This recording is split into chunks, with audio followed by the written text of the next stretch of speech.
আজকে যে টপিকটি ডিসকাশন করা হবে সেটা হলো জেনেটিক ডিসঅর্ডারস। তো শুরু করা যাক। Pedigree analysis. পেডিগ্রি জিনিসটা কি এবং তার কীভাবে অ্যানালাইসিস করা হয় সেটা দেখা যায়। যে আমাদের দেখেছি যে আমাদের বিভিন্ন যে রোগ হয় সেটা বংশ পরম্পরায় আসে, অনেকগুলো রোগ, জিনগত যে রোগগুলো, যে হয়তো দাদুর আছে, দাদুর থেকে বাবার দেহে, বাবার থেকে আমাদের দেহে, এভাবে বা আমাদের থেকে আমাদের সন্তানের দেহে, এভাবে বংশ পরম্পরায় প্রবাহিত হয়। কিন্তু এগুলো কীভাবে প্রবাহিত হয়, কতটা অনুপাতে প্রবাহিত হয়, কতটা চান্স আছে যে হ্যাঁ আমাদের হতে পারে, এগুলো অ্যানালাইসিস করা হয়। সেটা হলো pedigree analysis. The idea that disorders are inherited has been prevailing in the human society since long. যে এই যে বিভিন্ন রকমের রোগ যে এক প্রজন্ম থেকে আরেক প্রজন্মতে প্রবাহিত হয়, সেটা মানুষের যে মানে সমাজে অনেক আগে থেকে মানুষ জানে। মানে যখন এগুলো আবিষ্কার হয়নি তখনও মানুষ জানতো, কারণ তারা নিজের চোখে দেখছে যে একটা রোগ, হয়তো টিবি বা দাদুর আছে, দেখছে তার বাবার ছিল, হয়তো তার সন্তানের এলো, দেখা হলো তার পরবর্তী সন্তানেরও আসছে, হতে পারে। তো এরকম একটা নিজের চোখে দেখছে। This was based on the heredity of certain characteristic feature in families.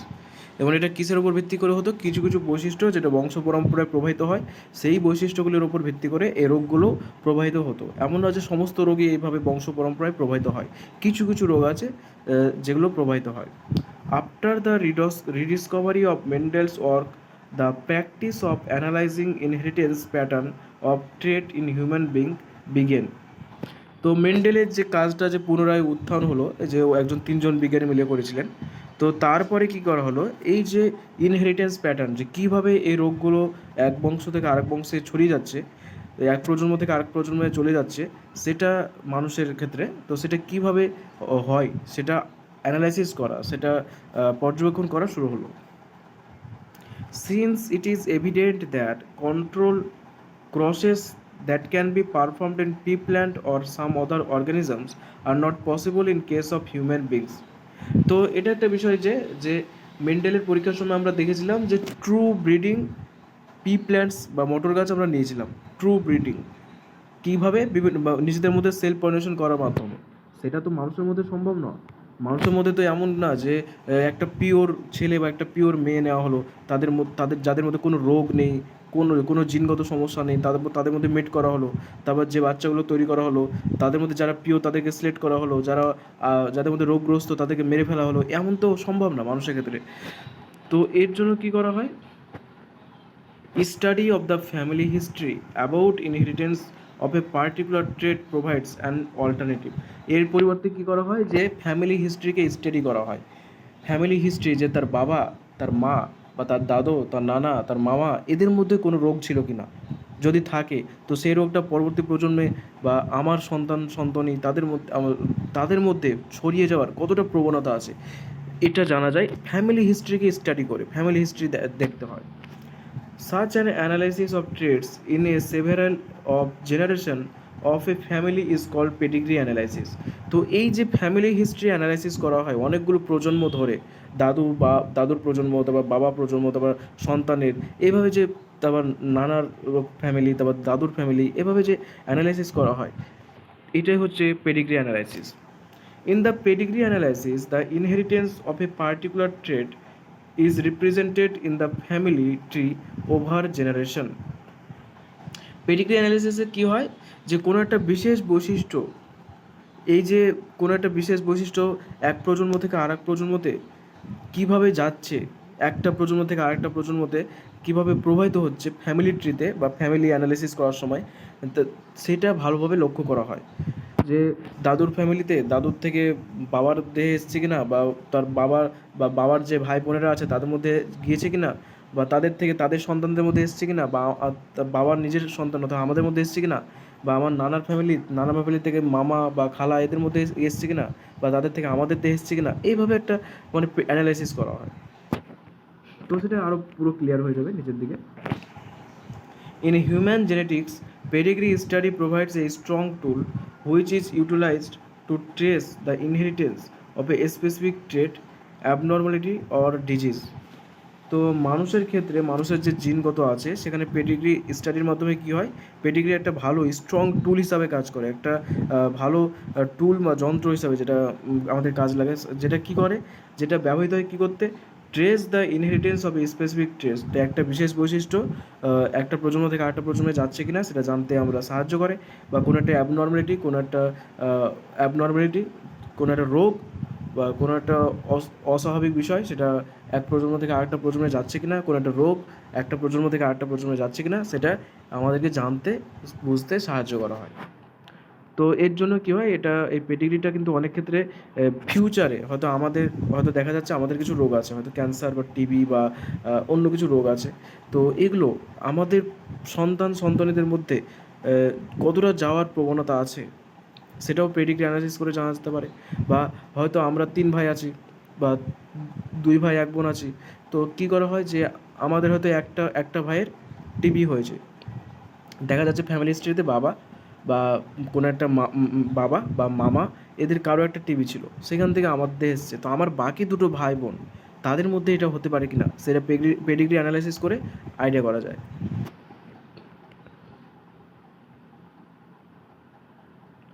Some of the important standard symbol used in the pedigree analysis have been shown in figure.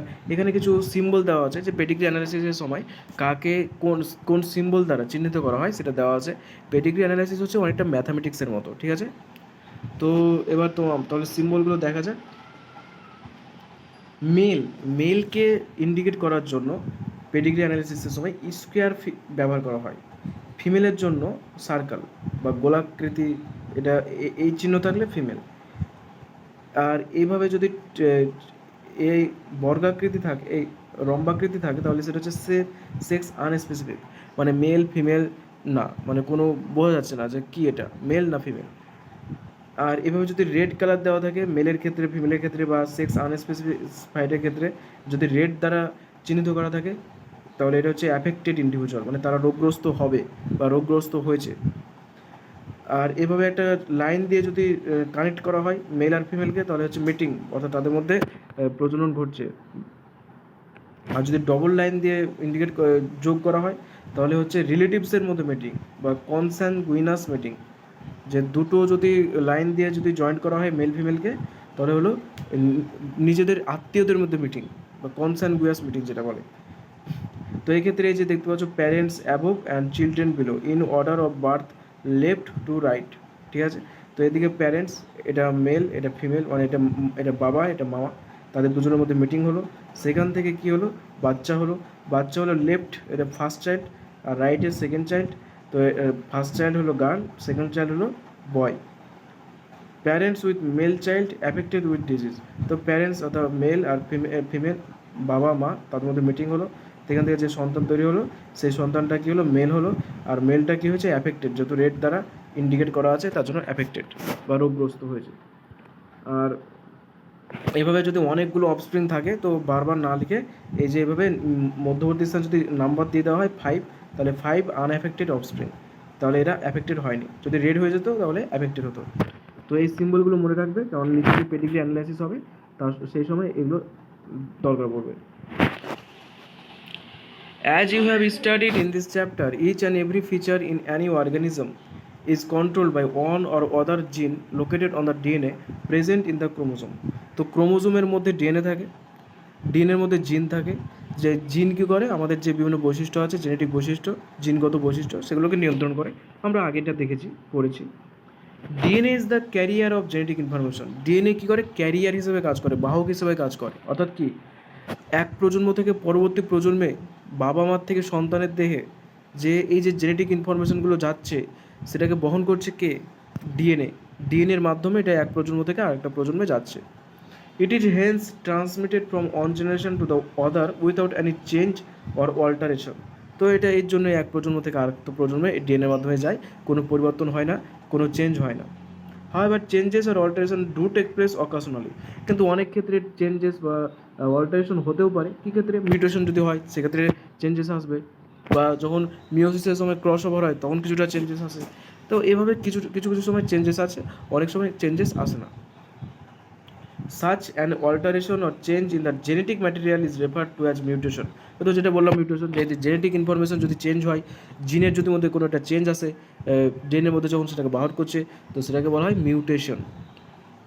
A number of disorder in human beings have been found to be associated with the inheritance of changed of altered gene or chromosome. তো এইভাবে জিন যদি change হয়ে যায় বা chromosome যদি change হয়ে যায়, তাহলে তার ক্ষেত্রে কী হয় যে অনেকগুলো রোগ দেখা যায়। মানুষের মধ্যে অনেকগুলো রোগ দেখা যায় এই জিনগত চেঞ্জের কারণে, জিন পরিবর্তনের কারণে, মিউটেশনের কারণে বা ক্রোমোজোম পরিবর্তনের কারণে। তো এগুলো দেখা যাক কী কী রোগ আছে। এই রোগগুলোকে আবার দুই ভাগে ভাগ করা হয়, সেটা আমরা নিচে দেখব। তো এবার দেখা যাক আস্তে আস্তে রোগগুলো কী কী। তো প্রথমে আসছে Mendelian disorder. Broadly genetic disorder may be group into two categories. Genetic ডিসঅর্ডারকে দুই ভাগে ভাগ করা হয়, একটা Mendelian disorder and chromosomal disorder. একটা হলো মেন্ডেলিয়ান ডিসঅর্ডার আর একটা হলো chromosomal disorder. Mendelian disorder are mainly determined by alteration or mutation in the single gene. Mendelian disorder হলো কোনগুলো, যেগুলোর ক্ষেত্রে যে কোনো একটা সিঙ্গেল জিন, একটা জিন অল্টার হয়ে গেছে, মানে চেঞ্জ হয়ে গেছে বা কী হয়ে গেছে, যে মিউটেশন, অল্টারেশন বা মিউটেশন হয়েছে কোনো একটা সিঙ্গেল জিনে মিউটেশন হয়ে গেছে বা অল্টারেশন হয়েছে, অর্থাৎ ডুপ্লিকেশন বা যে ছিল আরও অনেক কিছু, ডিলেশন, এই সমস্ত কিছু। This disorder are transmitted to the offspring on the same lines as we have studied in the principle of inheritance. এই যে ডিসঅর্ডারগুলো, এই রোগগুলো যেগুলো মেন্ডেলিয়ান ডিসঅর্ডার, এগুলো অপত্যদের মধ্যে যায় কীভাবে, ওই একই রকমভাবে যেভাবে মেন্ডেল ডেসক্রাইব করেছিলেন আগে মোটরের ক্ষেত্রে, যে ওই 3:1 অনুপাতে মনোহাইব্রিডের জন্য, ডায়াবেটিসের জন্য 9:3:3:1 অনুপাতে, তারপর যে লগুলো ছিল সেই লয়ের ওপর বেস্ট করে, মানে প্রিন্সিপাল অফ ইনহেরিটেন্সকে মেনে এগুলো প্রভাবিত হয়। The pattern of inheritance of such Mendelian disorder can be traced in a family by the pedigree analysis. এবং এই যে মেন্ডেলিয়ান ডিসঅর্ডারটা যে কীভাবে প্রভাবিত হচ্ছে, কতটা অ্যাফেক্টেড হচ্ছে, পরবর্তী প্রজন্ম অ্যাফেক্টেড হবে কি না, বা নিজেদের ভাই বোনের মধ্যে কতটা পরিমাণে আছে, সেটা পেডিগ্রি অ্যানালিসিস করে জানা যায়। মোস্ট কমন আর prevalent Mendelian disorder are haemophilia, cystic fibrosis, sickle cell anaemia, colour blindness, phenylketonuria, thalassaemia. তো এখানে কয়েকটা মেন্ডেলিয়ান ডিসঅর্ডারের নাম দেওয়া আছে, যেগুলো সব থেকে ফেমাস। সেগুলো কী কী আছে, haemophilia, cystic fibrosis, sickle cell anaemia, colour blindness, phenylketonuria, thalassaemia, এগুলো হলো Mendelian disorder. It is important to mention here that such Mendelian disorder may be dominant or recessive. যে এই মেন্ডেলিয়ান ডিসঅর্ডারগুলো, যে মেন্ডেলিয়ান রোগ আছে, সেগুলো ডমিন্যান্টও হতে পারে, রেসেসিভও হতে পারে। যেমন মেন্ডেলিয়ানের যে রুলস, যে প্রিন্সিপাল অফ ইনহেরিটেন্স, সেগুলো সম্পূর্ণ ফলো করবে এটাও। তো সেখানে ল অফ ডমিনেন্স ছিল, সেখানে ডমিনেন্স থাকবে, এটা রেসেসিভ থাকবে। তো এই রোগগুলোর ক্ষেত্রেও ডমিনেন্স এবং রেসেসিভ দেখা যাবে। By pedigree analysis, one can easily understand whether the trait in question is dominant or recessive. Pedigree analysis যদি করা যায়, ফ্যামিলি হিস্ট্রি যদি চেক করা যায়, তাহলে সহজেই একজন বুঝতে পারবে যে কোনো একটা বৈশিষ্ট্য, যে বৈশিষ্ট্য নিয়ে আমরা আলোচনা করব পেডিগ্রি অ্যানালাইসিসের সময় এই রোগগুলোর ক্ষেত্রে, সেটা ডমিনেন্ট না recessive. Similarly, the trait may also be linked to the sex chromosome as in case of hemophilia. এবং অনেক ক্ষেত্রে এই বৈশিষ্ট্যগুলো আছে সেটা সেক্স ক্রোমোজোমের সঙ্গেও লিঙ্ক থাকতে পারে।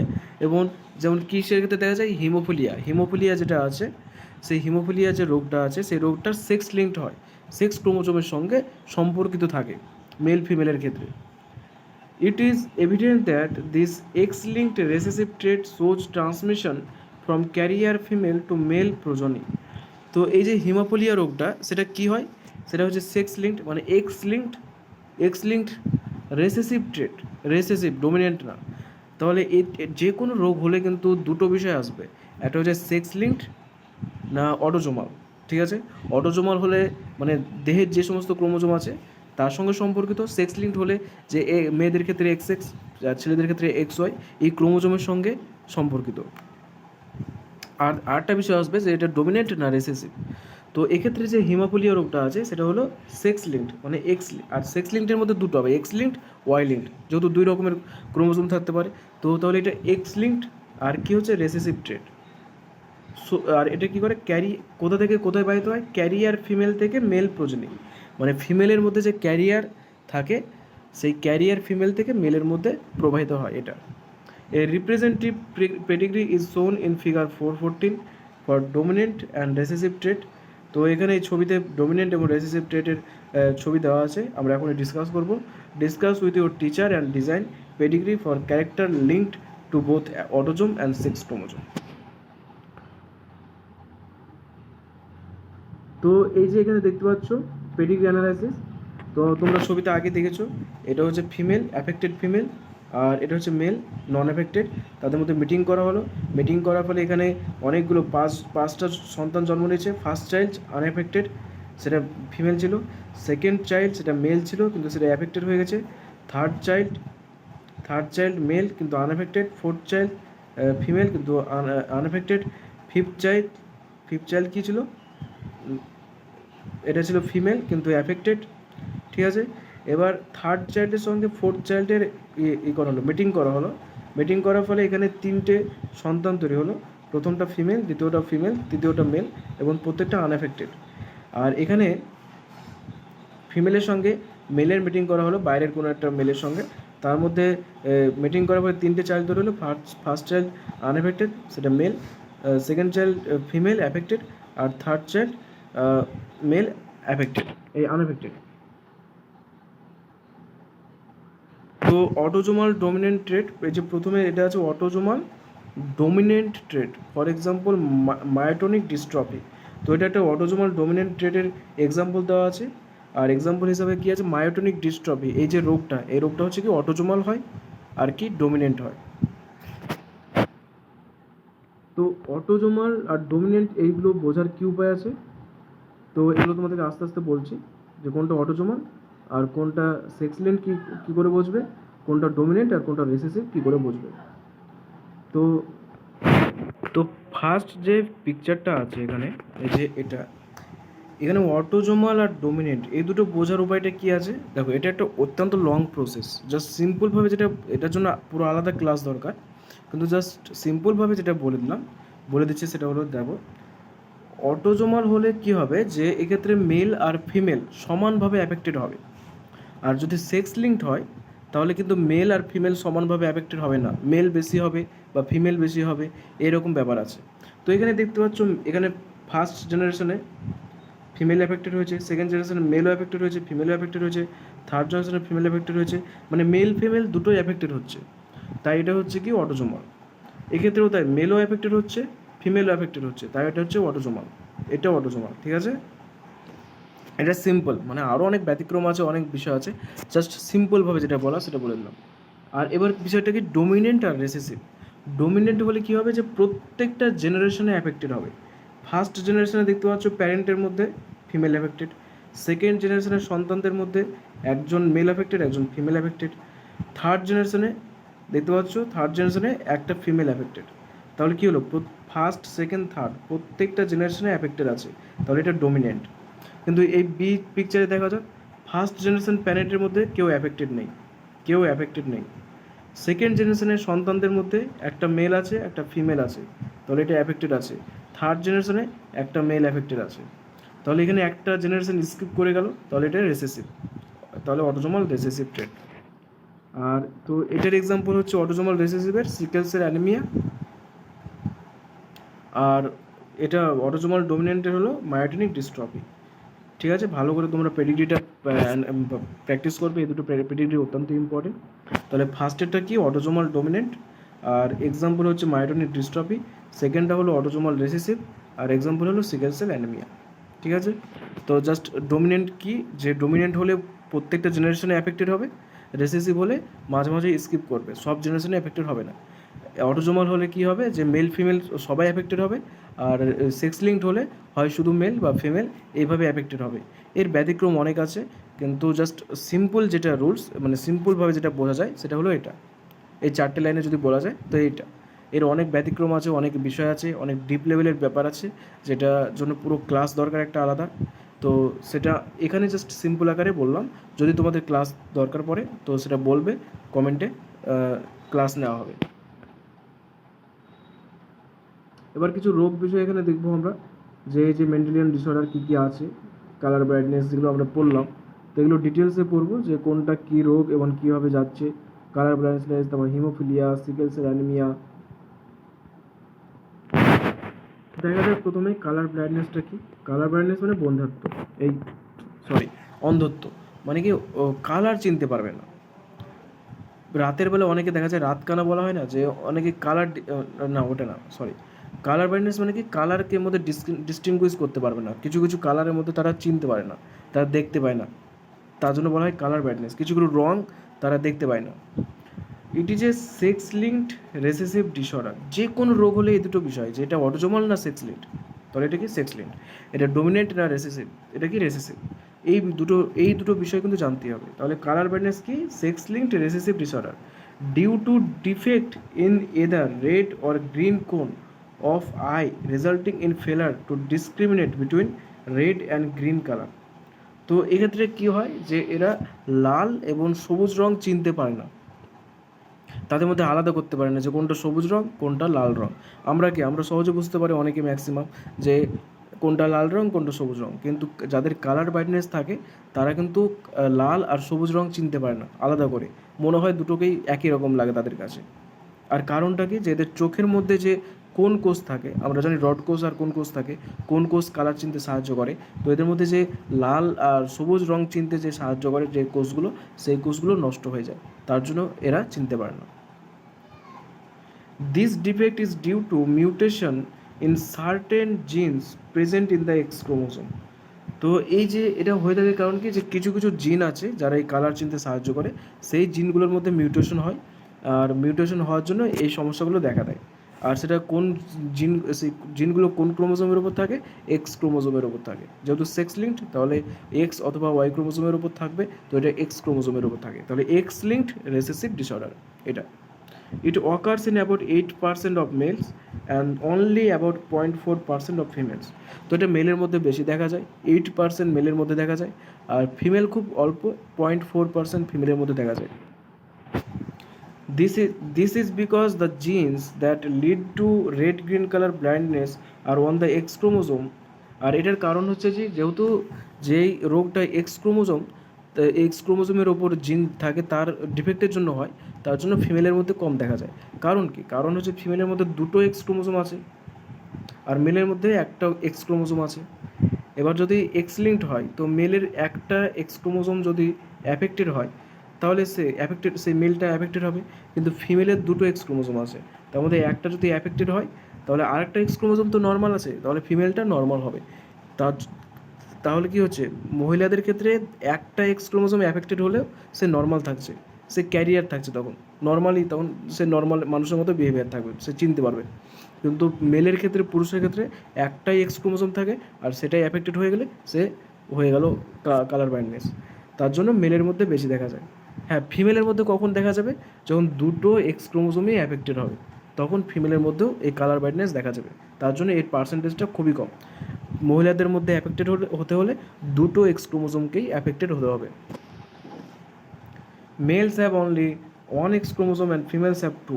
যেটা বললাম সেটা, যে পুরুষের ক্ষেত্রে একটা এক্স ক্রোমোজোম থাকে, সেটা অ্যাফেক্টেড হলেই সে অ্যাফেক্টেড হয়ে গেল, আর ফিমেলের ক্ষেত্রে দুটো থাকে, তাই একটা অ্যাফেক্টেড হলে আরেকটা তো নর্মাল আছে, তাই সে নর্মাল থাকবে।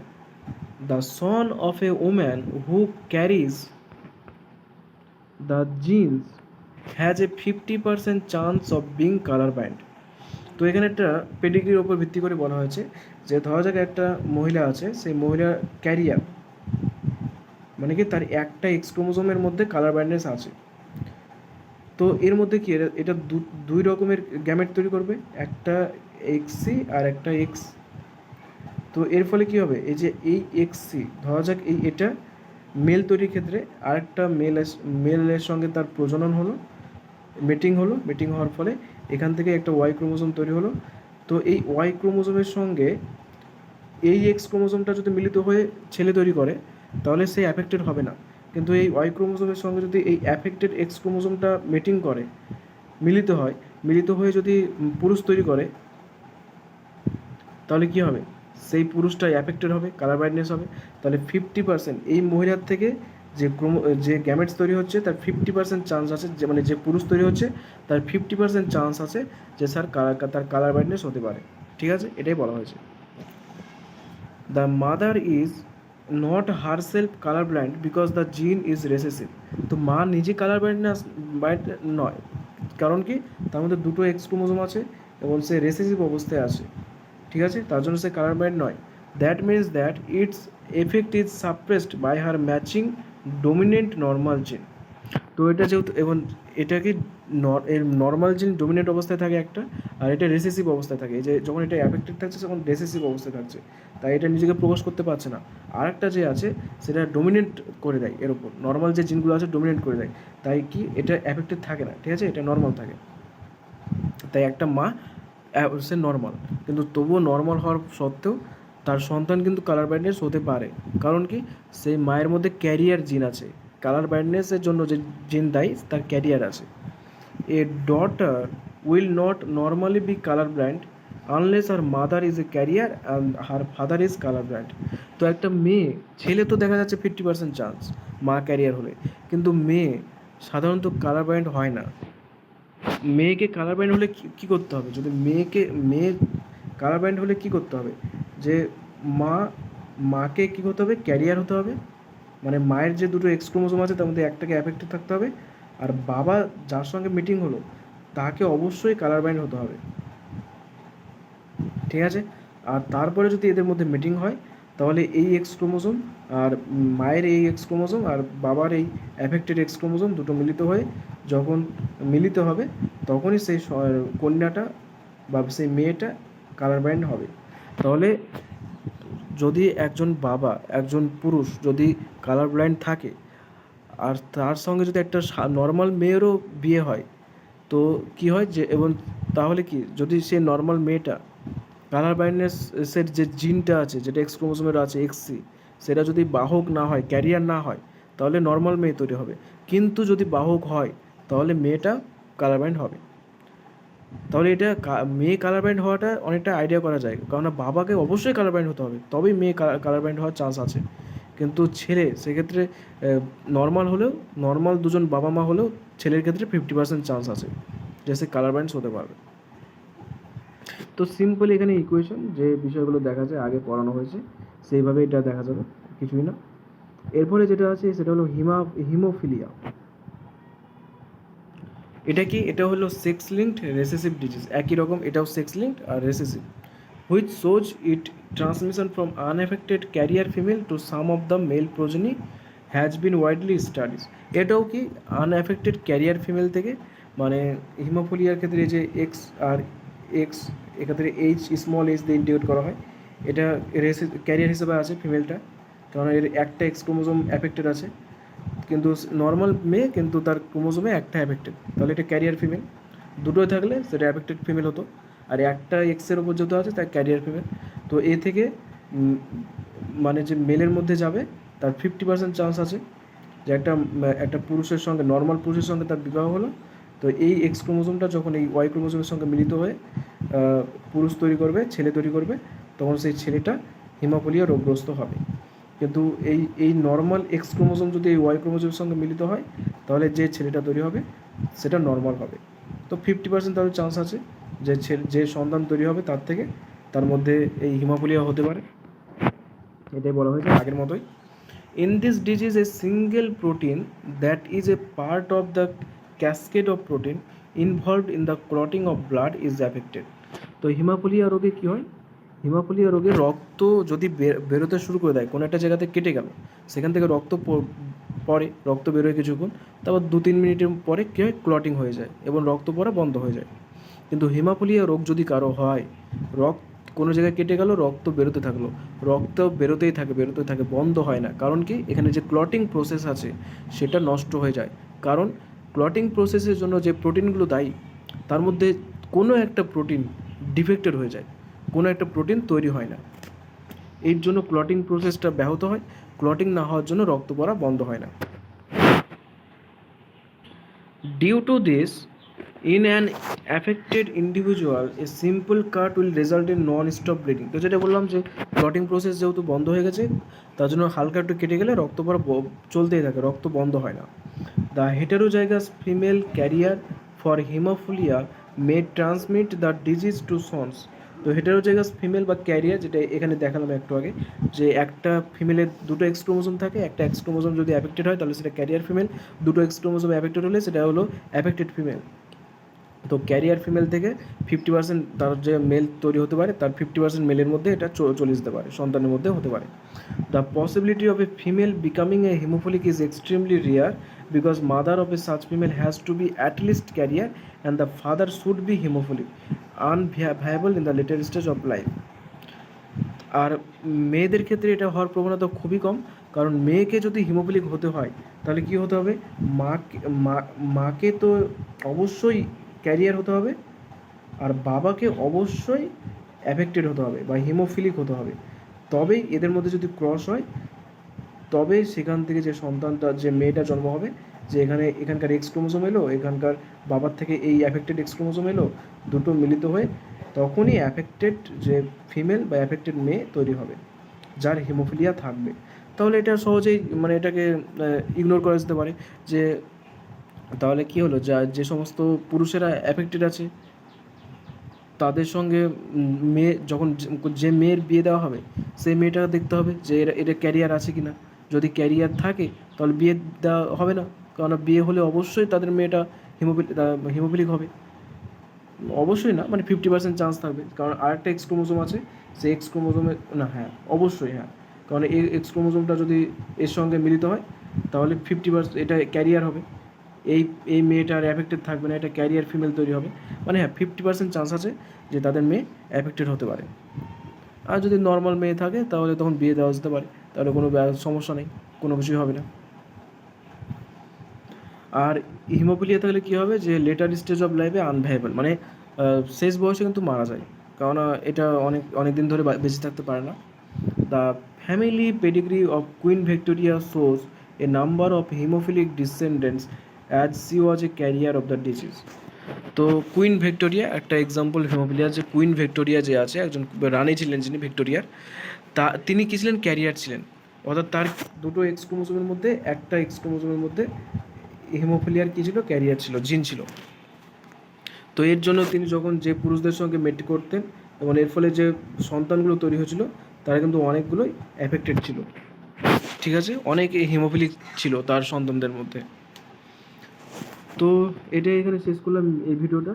আশা করছি তোমরা বুঝতে পেরেছো, তোমরা প্রত্যেকটা লাইন, প্রত্যেকটা ওয়ার্ড ভালো করে বোঝানো হয়েছে, অত্যন্ত সিম্পল আকারে বোঝানো হয়েছে যাতে সবাই বুঝতে পারো। তো এখানেই শেষ করলাম ভিডিওটা। তোমরা ভিডিওগুলোকে দেখো, লাইক করো, কমেন্ট করো, ভালো লাগলে অবশ্যই কমেন্ট করো, তোমাদের ফ্রেন্ডসদের মধ্যে শেয়ার করো, চ্যানেলটিকে সাবস্ক্রাইব করো, আর কোনো সমস্যা থাকলে কমেন্টে জানাও। ধন্যবাদ তোমাদের সবাইকে।